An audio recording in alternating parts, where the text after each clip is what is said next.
하나님께서 주시는 말씀은 사무엘하 12장 1절부터 15절까지의 말씀입니다. 제가 가지고 있는 성경으로는 구약 성경 479페이지에 있습니다.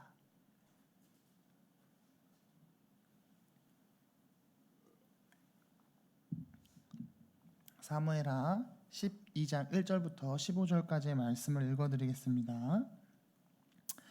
여호와께서 나단을 다윗에게 보내시니 그가 다윗에게 가서 그에게 이르되 한 성읍에 두 사람이 있는데 한 사람은 부하고 한 사람은 가난하니 그 부한 사람은 양과 소가 심히 많으나 가난한 사람은 아무것도 없고 자기가 사서 기르는 작은 암양 새끼 한 마리뿐이라.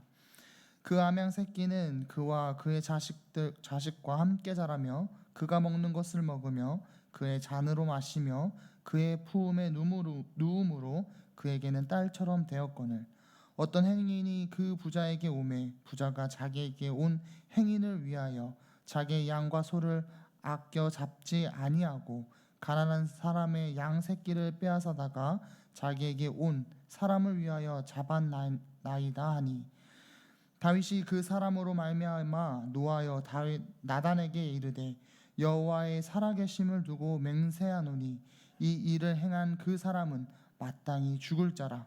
그가 불쌍히 여기지 아니하고 이런 일을 행하였으니 그 양새끼를 4배나 갚아 주어야 하리라 한지라. 나단이 다윗에게 이르되 당신이 그 사람이라. 이스라엘 하나님 여호와께서 이와 같이 이르시기를 내가 너를 이스라엘 왕으로 기름 붓기 위하여 너를 사울의 손에서 구원하고 내 주인의 집을 내게 주고 내 주인의 아내들을 내 품에 두고 이스라엘과 유다 족속을 내게 맡겼느니라. 만일 그것이 부족하였을 것 같으면 내가 내게 이것저것을 더 주었느니라. 그런데 어찌하여 내가 여호와의 말씀을 업신 여기고 나보기에 악을 행하였느냐? 내가 칼로 햇사람 우리아를 치되 암논 자손의 칼로 죽이고 그의 아내를 빼앗아 내 아내로 삼았도다. 이제 내가 나를 업신여기고 햇사람 우리아의 아내를 빼앗아 내 아내로 삼았은즉 칼이 내 집에서 영원토록 떠나지 아니하리라 하셨고 여호와께서 또 이와 같이 이르시기를 보라 내가 너와 내 집에 재앙을 일으키고 내가 내 눈 앞에서 내 아내를 빼앗아 내 이웃들에게 주리니 그 사람이 내 아내들과 더불어 백주에 동침하리라. 너는 은밀히 행하였으나 나는 온 이스라엘 앞에서 백주에 이 일을 행하리라 하셨나이다 하니 다윗이 나단에게 이르되 내가 여호와께 죄를 범하였노라 하매 나단이 다윗에게 말하되 여호와께서도 당신의 죄를 사하셨나니 당신이 죽지 아니하려니와 이 일로 말미암아 여호와의 원수가 크게 비방거리를 얻게 하였으니 당신이 낳은 아이가 반드시 죽으리이다 하고 나단이 자기 집으로 돌아가니라. 아멘. 말씀을 전하기에 앞서서 한 가지 양해 사항을 한번 드리는데요. 제가 꽃가루 알레르기가 지금 시작돼서 설교하다가 잠깐 물을 마실 수 있을 것 같습니다. 양해 부탁드립니다. 네. 일단 사춘기를 겪고 있는 청소년의 아이들을 보면 가끔 자신이 알 수 없는 감정으로 인해서 부모님에게 화를 낼 때가 있습니다. 성도님들도 아이들을 키워보면서 갑작스러운 경험을 해보셨겠죠. 사실 그 아이들은 자신이 왜 그런지 모릅니다. 또 자신이 잘못한 것을 알고 있기도 합니다. 하지만 자신의 잘못을 인정하지 않고 오히려 반항하는 아이들이 있죠. 사실 부모님들은 아이들이 자신의 잘못을 인정하고 용서를 구하면 얼마든지 마음을 열어 용서해주고 품어줍니다. 사실 이러한 상황은 이 사춘기를 겪고 있는 아이들뿐만 아니라 우리도 가끔 겪는 순간이 있죠. 아차 싶지만 잘못을 인정하고 싶지 않고 오히려 화를 내는 상황 말입니다. 오늘 말씀에서도 아차하는 순간이 찾아온 인물이 있습니다. 오늘 본문에서 나온 다윗이죠. 하나님께서 영원한 왕조의 언약을 받은 다윗이 그만 사울과 같이 나라까지 떨어지는 일을 저지르고 맙니다. 그럼에도 불구하고 다윗이 사울과는 다르게 이스라엘의 이상적인 왕이며 하나님께 인정받는 왕이 될 수 있던 것은 그 순간 하나님 말씀 앞에서 회개했기 때문입니다. 자신의 죄에 대한 반성과 인정, 그리고 기꺼이 죄값을 치르겠다는 겸허한 태도가 이 문제를 되돌려 놓기 시작했습니다. 오늘 다윗의 모습을 보면서 하나님께서 우리의 잘못을 깨닫게 하셨을 때 어떤 자세로 회개해야 하는지 한번 알아보고자 합니다. 회개를 할 때 어떤 자세로 해야 하는가? 그 첫 번째는 죄로 인한 고통이 자신의 죄 때문임을 인정해야 합니다. 죄를 인정해야 된다는 것이죠. 나단은 영원한 왕조에 대한 약속을 다윗에게 전했던 선지자였습니다. 그런데 그가 오늘 본문에서 다윗에게 찾아와 비유를 통해서 이 다윗의 죄를 책망했습니다. 이는 사울에게 기름 부은 사무엘이 사울을 책망하는 상황과 거의 동일합니다. 나단이 다윗에게 찾아와 이야기합니다. 본문 말씀 1절에서 4절입니다.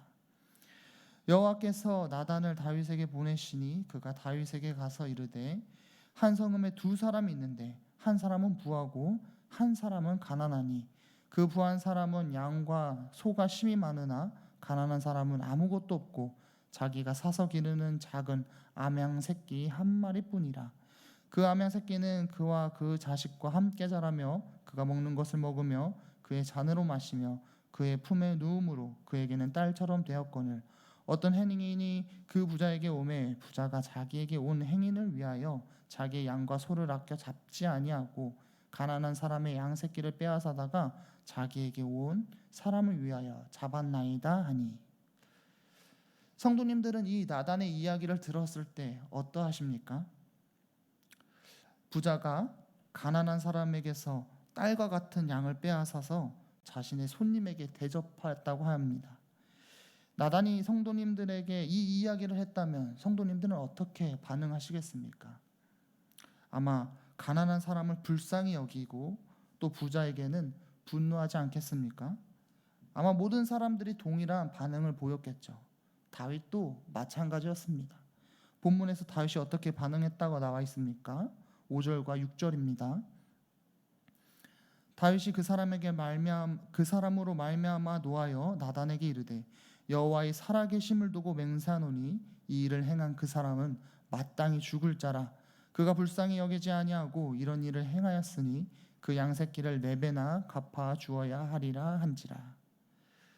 다윗은 이 이야기를 듣고 즉시 분노하였습니다. 그는 하나님의 살아계심을 맹세하기까지 분노하면서 그를 마땅히 죽을 자라 판결하고 있습니다. 또한 부자는 가난한 자에게 양 새끼를 4배로 갚아야 한다고 말합니다. 하지만 다윗은 나단의 이야기에 부자보다 자신이 더 악랄한 짓을 저질렀다는 사실을 깨닫지 못하고 있죠. 나단은 마치 사무엘이 사울에게 심판을 선포했듯이 다윗에게 심판을 지금 선포합니다. 7절을 보시겠습니다. 나단이 다윗에게 이르되 당신이 그 사람이라. 다윗은 나단의 심판을 들었을 때 어떠했을까요? 아마 하늘이 무너지고 땅이 꺼지는 아찔한 순간이었을 것입니다. 다윗은 자신이 했던 악랄한 행동에 대해서 걱정조차 하고 있지 않았습니다. 성경에는 다윗이 죄책감으로 힘들어하고 있다, 또는 하나님 앞에 범죄한 사실을 두려워하고 있다, 이런 기록이 되어 있지 않습니다.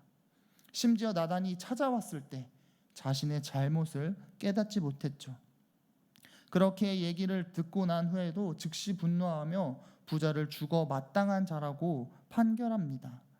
만약 다윗의 마음속에 걸리는 것이 있었다면 나단의 이야기 속 부자가 자신이며 가난한 자가 자신이 죽인 우리아이며 가난한 자의 딸과 같은 양이 우리아의 아내 밧세바라는 사실을 알 수 있었습니다. 그리고 말과 행동을 조심했겠죠. 그러나 그에게는 그런 태도가 없었습니다. 즉 자신이 하나님 앞에 범죄했다는 인식, 또 죄책감이 없었다는 것이죠. 이어서 나단은 하나님의 말씀을 직접적으로 전하는데 7절에서 8절까지 다윗을 이스라엘 왕으로 세우신 하나님이 다윗에게 주신 네 가지를 이야기합니다. 제가 읽어드리겠습니다. 이스라엘 하나님 여호와께서 이와 같이 이르시기를 내가 너를 이스라엘 왕위로 기름 붓기 위하여 너를 사울의 손에서 구원하고 내 주인의 집을 내게 주고 내 주인의 아내들을 내 품에 두고 이스라엘과 유다 족속을 내게 맡겼느니라. 만일 그것이 부족하였을 것 같으면 내가 내게 이것저것을 더 주었으리라. 첫 번째는 다윗을 이스라엘 왕으로 세우기 위해서 사울의 손에서 구원하셨다는 것. 두 번째는 사울의 왕권을 주셨다는 것. 셋째는 주인의 아내를 다윗의 품에 두신 것. 넷째는 이스라엘과 유다 족속을 다윗에게 주셨다는 것입니다. 이는 왕이 누릴 수 있는 모든 것을 하나님이 다윗에게 충분히 주셨다는 걸 뜻하는 것들입니다. 또한 하나님께서는 부족한 것이 있으면 더 주셨을 것이라고 말씀합니다. 그리고 이어서 본격적으로 다윗의 잘못을 지적합니다. 9절입니다. 그러한데 어찌하여 내가 여호와의 말씀을 역신여기고 나보기에 악을 행하였느니라. 내가 칼로 햇사람 우리아를 치되 암몬 자손의 칼로 죽이고 그의 아내를 빼앗아 내 아내로 삼았도다. 하나님께서는 우리아를 암몬 자손의 칼에 죽게 하고 그의 아내를 빼앗은 행위를 여호와의 말씀을 업신여기는 행위로 심판하십니다. 이에 대한 심판으로 다윗의 왕조에 칼이 영원히 떠나지 않는다는 것이죠. 이는 살인죄에 대한 심판이라고 볼 수 있습니다. 다윗의 아들 암몬의 죽음, 압살롬의 죽음, 아도니아의 죽음, 그리고 밧세바에게서 난 첫째 아들의 죽음이 이 심판의 결과이죠. 두 번째 심판으로는 밧세바 간통에 대한 심판으로 다윗의 아내들이 다른 이와 동침하는 일이 온 이스라엘 앞에서 백주에 벌어지리라 하는 것입니다. 이 심판은 압살롬이 반란을 일으켰을 때 실제로 이루어집니다. 이런 하나님의 심판에 다윗은 어떻게 반응하고 있습니까? 13절을 한번 보시겠습니다. 다윗이 나단에게 이르되 내가 여호와께 죄를 범하였노라 하매. 다윗은 이때 자신이 하나님 앞에 범죄한 사실을 인정하고 있습니다. 실제로 심판이 다윗의 집안에서 일어났습니다. 다윗은 자기 죄로 인해서 고통스러운 일을 겪어야 했고 그 모든 고통이 자신의 죄 때문임을 인정하는 시간을 보내야 했습니다. 다윗은 아까도 이야기했듯이 하늘이 무너지고 땅이 꺼지는 하나님의 심판을 들었습니다. 그는 자신의 죄에 대한 그 어떠한 핑계도 되지 않고 있습니다. 하나님의 말씀을 듣고 자신이 하나님 앞에서 범죄한 사실을 인정하고 있죠.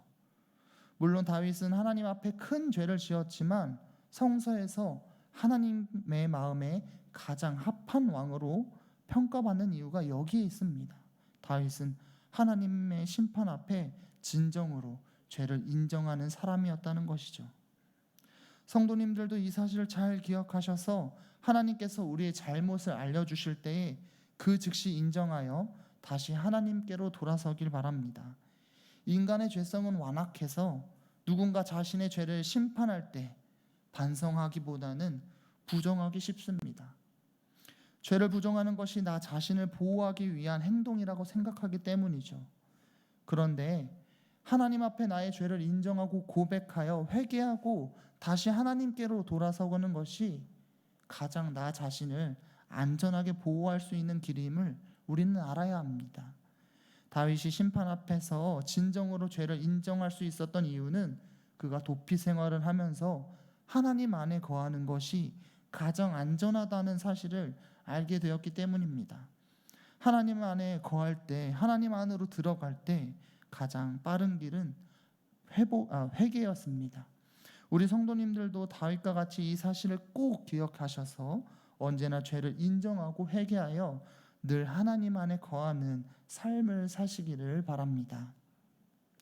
또 회개하는 데 있어서 다윗의 두 번째 태도는 죄에 대한 책임을 받아들였다는 것입니다. 죄가 무서운 이유가 여기에 있습니다. 죄는 언제나 책임을 따르게 합니다. 물론 하나님께 진정으로 돌아서서 회개한다면 죄의 싹, 죽음은 씻겨주십니다. 다윗은 자기의 죄를 인정했습니다. 나단은 하나님께서 그의 죄를 사하셨고 그가 죽지 않을 것을 선언합니다.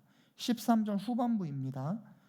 나단이 다윗에게 이르되 여호와께서도 당신의 죄를 사하였나니 당신이 죽지 아니하려니와. 그러나 그렇다고 해서 죄의 책임이 사라지는 것은 아닙니다.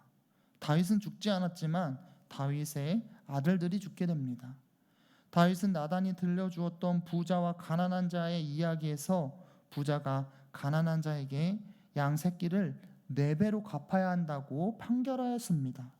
그의 판결에 따르면 나중에 다윗은 4명의 아들들이 죽게 됩니다.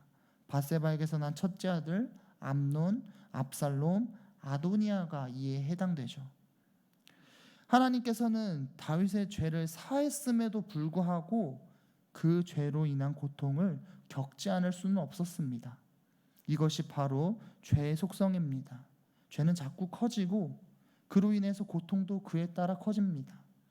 죄로 덮는 악행은 심판의 크기만 키울 뿐임을 철저히 인식하고 무엇보다 우리는 즉시 죄를 회개해야 합니다.